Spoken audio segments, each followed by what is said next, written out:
Welcome to the Stairway to Heaven. We're coming to you through the X-Zone TV channel to bring insights to the ever-changing high-frequency currents now bathing the planet and affecting us all. The source of vital information for the evolving human being. I'm Gwilda Wiyaka. The identity trap. Who are you? Really? We spend a good portion of our early lives trying to figure out who we are and our place in the larger scheme of things. As children, we're often asked, what do you want to be when you grow up? Now there's a strange question if you really think about it. It sets us up from the get-go to identify with our occupations rather than our true nature. In most indigenous societies, children were observed closely to see what gifts and aptitudes they carried, and then apprenticed by the appropriate artisans of the tribe. Yet they were not identified by what they did so much as the spirit of who they were, often represented by a totem and/or spirit name.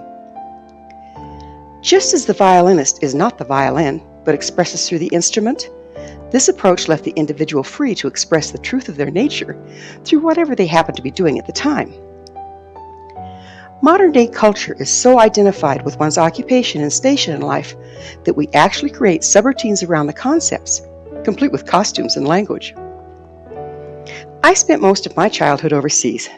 I remember my puzzlement when I came stateside for 3 months and was enrolled in the local junior high so as to not fall behind in my studies. A well-meaning classmate approached me and asked, "So, what are you?" "Huh?" I intelligently responded. "No one can tell by the way you dress or the way you talk, and everyone wants to know what you are," she sagely informed. "You know, a soch, a hood, a hick, a nerd. What are you?" Ninth grader?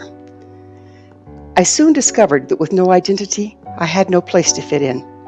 It was a very long 3 months. While at the time I sure could have used an identity complete with rules, mores, costumes, and language, over the years the lack thereof has served me well. Historically, subcultures such as occupations, religions, and so on provide a safe container to operate and relate from. Now, however, everything's changing so rapidly, these identities become a trap, restricting our mobility, worldview, and ability to adapt to change. We identify with anything, be it gender, race, or occupation, we've greatly restricted not only our expression and creativity, but with it our concept of reality and ability to evolve. We actually create and live in the limited reality we've identified with. Yet, identification is a sticky widget. It's very easy not to realize the false identities we carry, as we've been indoctrinated into them by our culture for generations. There's this great exercise that demonstrates this. Get a journal or a notepad and pen. At the top of the page, write, "Who am I?" Then list whatever comes to mind. Don't censor or restrict your answers. Just write down whatever comes to you. This is very much like free association and accesses our subconscious beliefs. The list will most likely be quite long. I had one student who was shocked when the first thing she wrote was "pissed off." Nothing is taboo and everything's useful. Next, examine your list. Start at the top and work with each item in turn. It'll go like this. Who am I? I'm Gwilda. No, that's the name my mother and father gave me. Who am I? And then go to the next item on your list. I'm a teacher. No, that's my current occupation. Who am I? And so it goes. Don't be disappointed that by the end of your list you don't have the answer to the question. More importantly, this introspective exercise points out who you thought you were that you're really not.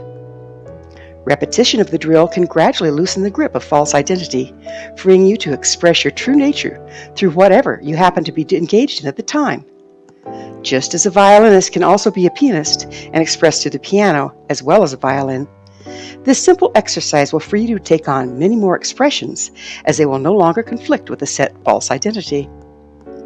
With repetition and introspection, eventually you'll be freed up to transcend identity altogether and become the magnificent multidimensional being of light that is your birthright.